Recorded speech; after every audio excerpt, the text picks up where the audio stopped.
podcast PR Insight. Bicara strategi, bicara reputasi. Saya Novi Aditya dan kali ini kita akan membahas tentang public relation bisa bertahan di era digital. Terutama saat munculnya fenomena matinya kepakaran semakin nyata. Fenomena ini membuat opini publik seringkali mengalahkan fakta yang disampaikan oleh para ahli. Dalam hal ini, kita akan membahas jauh lebih dalam tentang pengaruh PR di era digital ini. Dan kali ini, saya tidak sendirian, saya akan ditemani oleh narasumber kita yang sudah berkecimpung di dunia public relation dan juga komunikasi digital. Beliau adalah seorang public relation officer di CXO Media. Ini dia Kak Dinda Kamila. Selamat pagi dan selamat datang Kak Dinda Kamila. Halo Kak Novi. Halo Kak Dinda. Halo teman-teman PR Insight semua. Kenalin nih, aku namanya Dinda Kamila. Kebetulan aku sekarang saat ini nih udah lagi kerja di CXO Media sebagai Public Relation Officer nih. Kebetulan aku udah 7 tahun ya ada di dunia PR ini ya. Sebelumnya udah lumayan cukup ganti-ganti genre ya, kemarin di beauty gitu, sekarang di media gitu, media kreatif. Terus sebelumnya juga sempat di agensi juga nih. Aku senang banget bakal sharing-sharing soal topik-topik yang menarik sama teman-teman semua. Oke, tentunya bukan cuma Kak Dinda yang senang nih, tapi kita di sini juga merasa senang karena di sela-sela kesibukan Kak Dinda bisa meluangkan waktunya untuk hadir di podcast kita kali ini. Era digital ini siapa saja yang bisa menjadi sumber informasi bahkan tanpa latar belakang dan juga kepakaran tertentu. Istilah matinya kepakaran mencerminkan fenomena di mana opini publik terutama saat munculnya influencer atau media sosial lebih didengar daripada para pakarnya sendiri gitu. Nah, bisa dibayangkan nih, isu ini itu bisa membuat atau menghancurkan sebuah brand atau perusahaan dalam hitungan jam gitu ya. Nah Kak Dinda, mungkin istilah matinya kepakaran itu sudah sering didengar oleh Kak Dinda, sudah tidak asing juga gitu. Nah aku ingin nanya nih Kak Dinda, kenapa sih ada gitu istilah matinya kepakaran gitu dan kenapa bisa muncul banget ya, gitu? Iya, kayaknya. Dari mana sih asal-usulnya kata-kata istilah matinya kepakaran gitu Kak Dinda? Iya, sebenarnya matinya kepakaran tuh kayak apa ya, situasi di mana opini-opini publik yang tersebar di media sosial, terutama nih yang disampaikan oleh para influencer-influencer, terutama 2024-2025 tuh influencer kan melejit banget betul ya sekali. gitu. Yang dimana opini influencer itu lebih diutamakan sama masyarakat gitu, lebih didengar daripada pendapat-pendapat para pakar atau para ahli. Nah, yang dimana ini tuh bisa banget apa ya, beresiko lah buat teman-teman pelaku-pelaku public relation di Indonesia, yang dimana mungkin Kak Novi pernah lihat ya, dimana pendapat pakar-pakar itu tuh malah nggak dihargai, justru diabaikan. Iya betul, memang banyak sekali ya akhir-akhir ini. Dan apa ya namanya, ada banyak banget orang yang dimana dia tuh merasa tahu segalanya, dia ngerasa kayak tahu banyak hal nih, gue expert banget nih di bidang ini, padahal dia baru baca beberapa artikel aja di internet. Iya. Itu ada juga nih kutipan dari bukunya Tom Nicholas gitu, judulnya The Death of Expertise. Itu kalau bisa di bahasa Indonesia juga sama, artinya matinya kepakaran. Nah, Tom Nicholas itu bilang kalau misalnya kita ini hidup sekarang di era dimana manusia gitu, kita berpendapat tuh merasa berharganya sama kayak ahli, malah gak bisa disamain gitu. Untuk menjadi ahli itu kamu harus sekolah bertahun-tahun ya, misalnya membutuhkan waktu yang cukup lama gitu, dan gak bisa kamu dengan cari informasi yang mentah-mentah di internet kamu merasa diri kamu puas dan merasa kamu expert gitu di bidang itu, dan gak bisa gitu. Dan itu berpengaruh banget sih buat para pelaku usaha. Iya, karena atau mungkin dilihat di bidang dari PR. pendidikan juga sudah beda gitu ya Kak Dinda ya. Jadi bagaimanapun juga memang seorang pakar tuh pendidikannya lebih serius gitu ibaratnya daripada kita yang memang setiap pendidikan sama saja, cuman pakar itu lebih mendalami lagi gitu ya. Yes, bener banget sih, bener. Nah, berarti di sini itu bisa dibilang istilahnya terdengar lebih penting dibandingkan benar ya Kak Dinda ya? Iya, jadi mungkin para influencer yang kurang berdasar itu ngerasa ya udah yang penting gue didengar gitu, yang penting aku ada yang mendengarkan dan aku bebas berpendapat gitu. Nah itu salah satu penyebabnya juga sih, salah satu penyebab adanya matinya kepakaran tuh karena demokratisasi informasi atau dimana orang merasa bebas untuk berpendapat gitu. Karena terlalu bebasnya berpendapat itu, jadi seorang tuh merasa ya kita bebas gitu buat menyampaikan apa aja meskipun kita bukan dari latar belakang tersebut. Dan itu menurut aku kalau misalnya ada perusahaan yang harus bersaing sama bidang ini tuh kayak wah ini harus PR tuh harus lebih siap-siap lagi sih. Iya betul. Ya kalau misalnya Kak Novi tahu gitu ada beberapa kasus ya yang viral. Apa tuh Kak Dinda? Belakangan ini nih ya kalau misalnya teman-teman nih yang suka main sosmed juga nih ada brand yang sebetulnya inisialnya brand D ya, brand skincare D gitu. Dia itu salah satu produk skincare gitu, yang dimana dia itu dapat tuduhan-tuduhan ya, ibaratnya tuduhan-tuduhan kalau misalnya produknya ini overclaim katanya, yang dimana si brandnya ini ya teman-teman, brandnya ini dia nyebutin kalau misalnya di produknya itu dia ada moisturizer nih claim 10%, nah itu kan ada ya, itu kan lumayan besar ya claim moisturizernya. Dan setelah ditelusuri dan setelah dibantah oleh ahli gitu, diperiksa langsung sama ahlinya, sama pakarnya nih, diuji labnya si produk tersebut, ternyata niacinamide-nya tuh kecil bahkan nggak ada, dan itu tuh termasuk berarti klaim yang berlebihan terhadap suatu produk. Dan itu termasuknya kayak dark campaign atau black campaign, dan overclaim itu sama dengan bohong loh gitu. Overclaim itu sama dengan penipuan gitu, bohong gitu. Dan itu ibaratnya kita sebagai konsumen nih, aku beli karena ada niacinamide-nya 10% tapi ternyata gak ada tuh ya kita pakai terus tapi sama aja bohong gitu. Sama aja bohong. Dan setelah ditelusuri si ownernya juga kan, setelah ditelusuri itu dia dari latar belakang kesehatan bukan gitu, dia apoteker bukan, dia dermatolog bukan gitu, dan asal usul latar belakangnya pun kurang jelas gitu, yang berarti otomatis dia bukan ahlinya dan bukan pakarnya di bidang itu kan. Iya betul. Dan ternyata terbukti bahwa dia tuh dipermainkan atau ditipu mungkin ya sama mafia skincare, yang dimana dia tuh beli dari pabrik gitu ya, si brandnya itu dia dapat dari pabrik gitu, padahal itu tuh ada mafia gitu di pabriknya itu yang memproduksi skincare yang sebenarnya kandungannya tuh gak jelas gitu. Kandungannya tuh gak ada standar yang klinisnya banget gitu. Jadi ya gitu, banyak banget produk-produk yang akhirnya dari pabrik tersebut itu banyak yang overclaim juga. Jadi buat para pelaku-pelaku usaha nih gitu, atau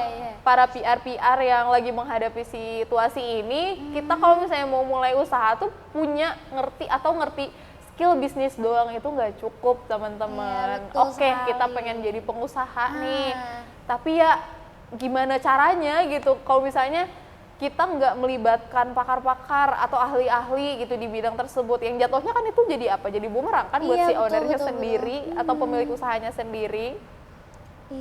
Dan menurut saya orang-orang PR nih sekarang, terutama di brand yang sama gitu atau brand yang serupa tuh harus ya siap-siap lah, atau lebih hati-hati lagi dengan segala kemungkinan terburuk yang terjadi, yang dimana kan masyarakat nih Kak Novi sekarang, Kak Novi sendiri juga pasti kamu pengguna aktif sosial media kan? Dong, setiap jam, setiap hari gitu.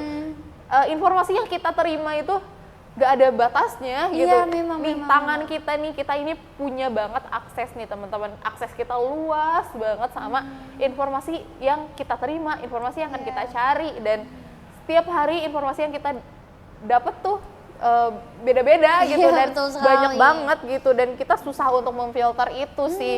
Dan publik juga jadinya percaya kalau misalnya si barang-barang yang misal berbahaya atau overclaim atau tidak teruji itu, publik bakal percaya kalau misalnya si informasi itu disampaikan oleh orang-orang yang lebih populer, istilahnya influencer yang sebenarnya kurang berdasar, tapi karena viral dan populer gitu, dan apalagi kalau misalnya si followersnya nih ngikutin banget dan susah gitu untuk menerima saran dari orang yang udah cinta mati gitu sama influencer itu bakal susah banget gitu, bakal terus tutup telinga.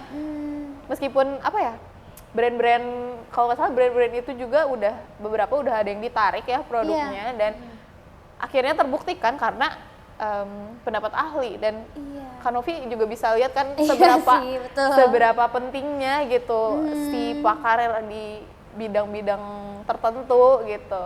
Iya, tapi kan memang publik susah gitu untuk diberitahu karena mereka hanya bisa menyimpulkan gitu tanpa tahu itu benar atau salah gitu ya. Berarti di sini PR harus bisa mengambil langkah cepat gitu. Iya, benar-benar menggunakan fasilitas yang sedang viral ini dengan cara yang positif. Karena bagaimanapun juga PR di sini harus tetap menjaga citra atau reputasi publik atau reputasi suatu perusahaan itu terlihat relevan di mata publik ya Kak Dinda. Iya benar banget, dan emang kalau misalnya bukan ahlinya itu ya, kalau misalnya bukan ahlinya tuh bakal jadi bumerang buat kita gitu. Dia itu kalau misalnya yang bukan ahlinya tuh bisa aja gitu ya, kemungkinan besar dia bakal melakukan segala cara untuk mengangkat citra brandnya, untuk mengangkat citra perusahaannya, entah itu manipulasi informasi, pembohongan publik, atau ya secara terang-terangan dia menjatuhkan orang lain gitu. Dan itu menurut aku salah satu penyelesaian yang nggak bisa untuk diberikan langsung ke masyarakat gitu. Kalau misalnya defensif gitu, sumpah bakal balik lagi ke kita gitu, bakal memperburuk citra brand itu sendiri. Nah, lalu apa sih dampaknya dari strategi PR oleh brand atau perusahaan ini gitu Kak Dinda? Oke, emang ya sekarang tuh kalau misalnya ada yang viral-viral, masyarakat tuh terombang-ambing sama isu-isu yang viral gitu. Dia kadang nggak peduli ya, entah informasi itu benar atau enggak gitu, tapi mereka suka ikut nimbrung gitu, dia suka ikut misal menghujat atau ya suka ikut nimbrung lah ya, nih siapa nih yang suka kayak gitu.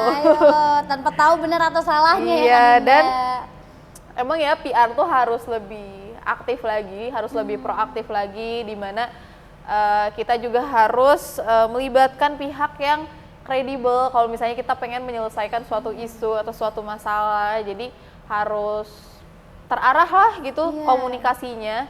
Gak cuman kita mencari gila-gila klarifikasi gitu nggak boleh ya gila-gila klarifikasi karena panik gitu mungkin ya, nggak boleh ya teman-teman. Terus kalau misalnya sebelum informasi tidak benarnya atau disinformasinya menyebar semakin luas, ya kita juga harus sambil mengelola respon gitu. Kita harus menyiapkan apa nih respon kita sama kejadian tersebut. Tapi yang paling utama sih, meskipun tuduhan itu terhadap perusahaan kita benar atau enggak, ya kita harus mengelola dan membuat kita mengerti gitu, memposisikan bahwa nih perusahaan itu kita ngerti sama keluhannya masyarakat, sama kritikannya masyarakat. Jadi kita harus menjawabnya tetap harus tenang gitu, harus tetap profesional gitu.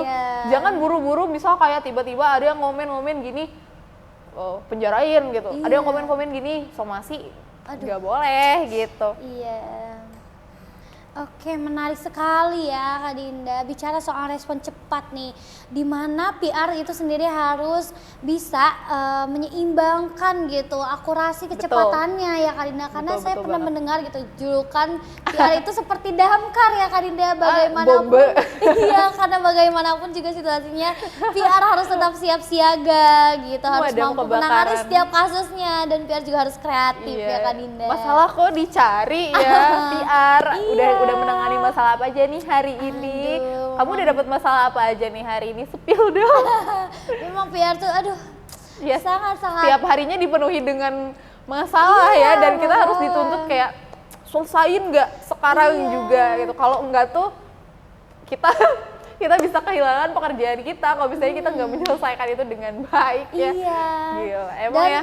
masalahnya tuh emang bukan masalah kita sendiri gitu ya kan, tapi masalah orang lain gitu. Padahal kita diem tapi kita yang harus ngeberesin gitu, kita harus yang menyapuin masalah buat tempat kerja kita gitu, buat perusahaan kita. Wah, energi PR tuh habisnya oleh masalah-masalah orang lain terus ya, tanpa memikirkan masalahnya sendiri. Ya tapi itu emang challenging banget sih buat PR tuh, selain gak cuman harus punya hal-hal strategis gitu, tapi komunikasinya juga harus mantep banget nih si PR tuh, tapi nggak cuman nyapuin doang gitu. Jangan sampai miskom nih ya para jangan PR sampai di luar miskom, sana. terutama sama teman-teman se-divisinya gitu. Sangat bahaya sekali ya ini bisa-bisa jadi masalah juga di PR-nya gitu ya. Pokoknya segala penyelesaiannya tuh harus dilaksanakan secara efektif ya, harus mencari teknik atau penyelesaian yang paling efisien dari segala cara gitu. Makanya itu penting dulu, riset dulu semua yang terjadi.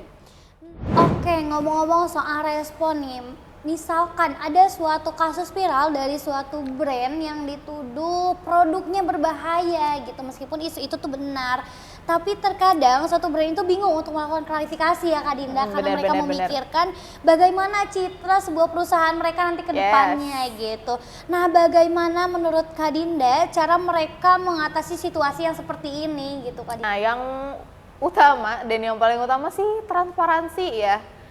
Respon cepat aja nggak cukup gitu, meskipun kita ngerespon cepet tapi kita nggak mikir matang, kita nggak mikir panjang, kita nggak punya strategi buat menjawabnya, itu bakal defensif itu bakalan memperburuk suasana sih menurut aku. Dan kita kalau misalnya transparansi itu, terutama kalau misalnya di sebuah brand ya, terutama brand kecantikan yang udah tadi kita bahas gitu, kita bisa transparansi sambil memberikan bukti-bukti gitu, bukti-bukti yang valid gitu.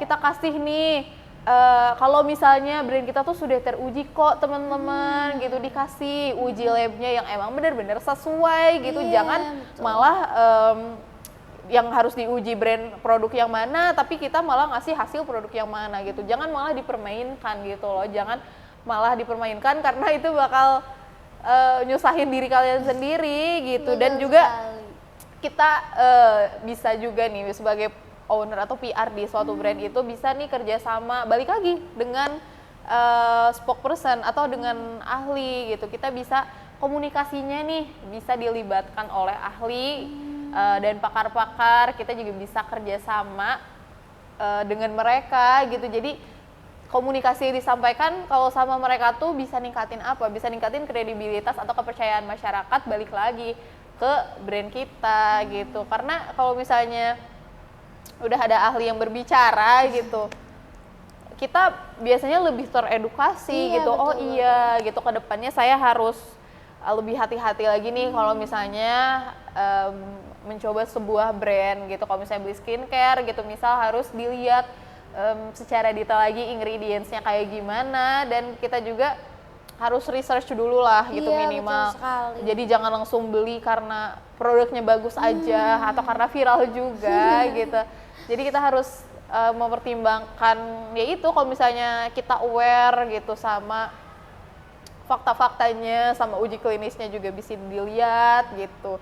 Terus juga selain itu kita bisa nge-counter narasi kita juga dengan ngasih campaign edukasi ke masyarakat gitu. Bisa juga, jadi nggak melulu harus gila-gila klarifikasi ya udah tadi aku bilang. Nah, klarifikasi juga bisa bentuknya bisa diubah gitu, atau bisa dikreasikan dengan bentuk campaign gitu. Contohnya edukasi tentang pemanfaatan,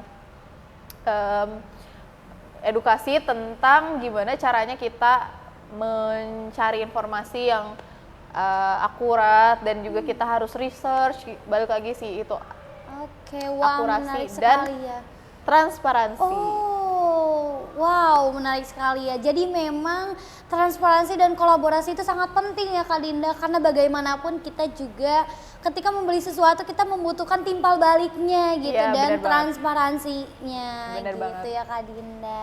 Iya, jadi harus berjalan seiringan lah gitu. Jangan cuman cepet aja nih kita nyari informasi atau si brand tersebut ngasih gila-gila marketing gitu, marketingnya bagus, tapi sekalinya dapat masalah gitu, transparansi sama akurasinya nggak berjalan beriringan gitu. Itu menurut aku harus seimbang sih, biar tetap gitu citra kita di mata konsumen, terutama yang udah brandnya besar ya, yang udah dipakai sama jutaan masyarakat gitu.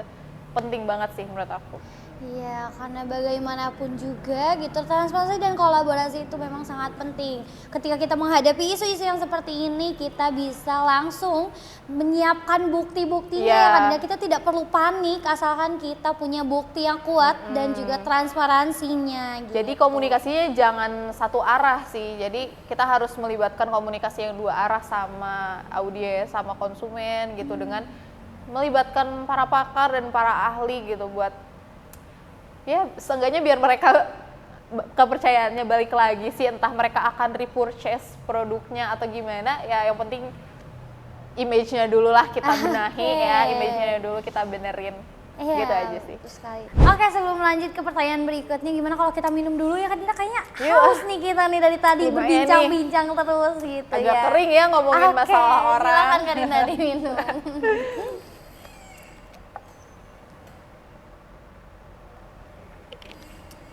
Ini nggak di-endorse kan? Enggak dong Kak Dinda. Alhamdulillah sedikit segar ya untuk lanjut pembahasan kita tentang masalah lain. Oke, betul. Nah Kak Dinda, pastinya di luar sana banyak sekali nih pendengar-pendengar kita yang penasaran gitu, langkah konkret apa sih yang diambil oleh public relation yang bisa bertahan di era digital sekarang ini gitu, apalagi saat munculnya fenomena matinya kepakaran. Karena mungkin PR sendiri tidak mudah ya untuk bertahan di era ini gitu. Gimana sih Kak Dinda? Iya, emang PR tuh emang makin sini emang harus makin kuat mental sih betul ya. Sekali. Kuat mental dan kuatin pikirannya juga ya, semoga nggak banyak yang stres, amin, gara-gara nanganin masalah orang gitu ya. Iya, betul sekali. Oke, kalau misalnya langkah-langkah konkret ya, langkah-langkah konkret itu sederhananya sih bisa dimulai dari kalau misalnya banyak nih masalahnya atau banyak nih tuduhan-tuduhan yang muncul, kita atau mau yang baik mau yang buruk sebenarnya harus diaudit dulu sih semuanya.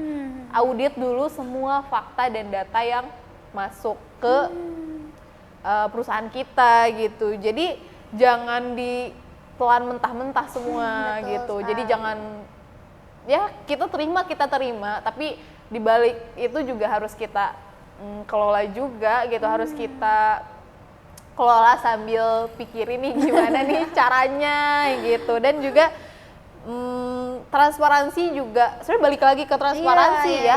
Jangan ada yang ditutup-tutupin Besti ya, jangan ada yang ditutup-tutupin, jangan membuat kebohongan-kebohongan lainnya gitu, meskipun kalian bisa udah ketahuan nih kebohongan kalian bahwa misal brandnya tuh overclaim ya yang tadi gitu, ya udah gitu, jangan ditutup-tutupin. Kalau misalnya emang baik itu benar atau salah gitu, kalau salah diterima, kalau misalnya tidak benar gitu, silahkan diberikan uji bukti-bukti klinisnya gitu, atau bukti-bukti konkret berupa fakta dan data gitu. Terus juga kita perlu ini juga sih, perlu mengedukasi audiens ya, yang dimana kita harus kayak nih pemirsa gitu, jangan ditelan mentah-mentah dong gitu. Kalau misalnya kalian tertarik sama suatu produk gitu, atau kalian mengikuti suatu influencer gitu, kalian juga harus mengetahui apakah emang influencer itu dia punya dasarnya, dia punya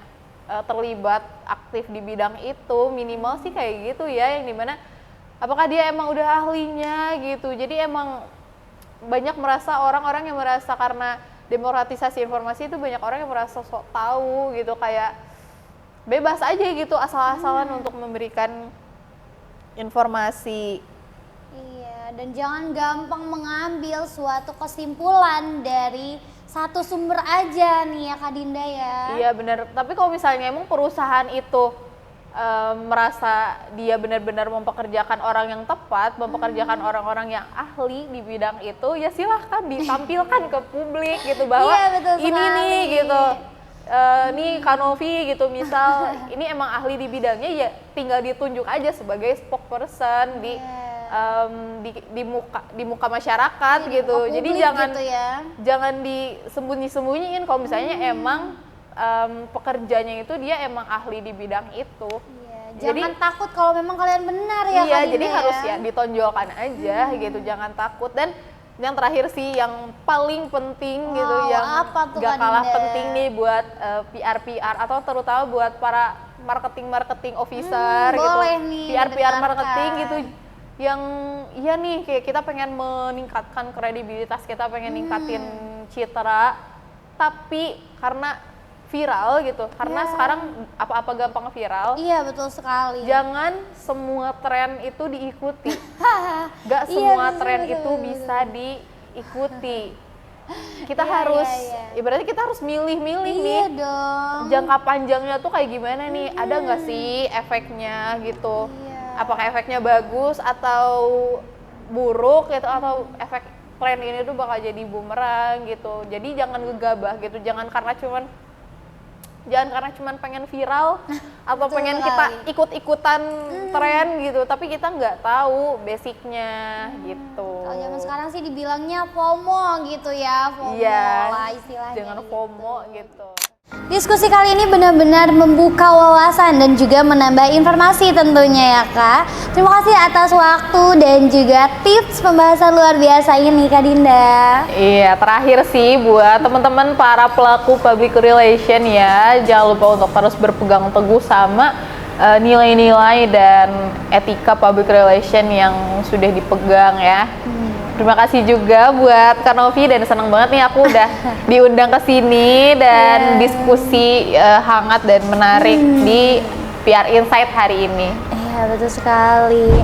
Terima kasih atas waktu dan juga tips pembahasan luar biasa ini Kak Dinda. Bicara strategi, bicara reputasi. Jangan lupa like, comment, and subscribe dan berikan ulasan terbaik kalian.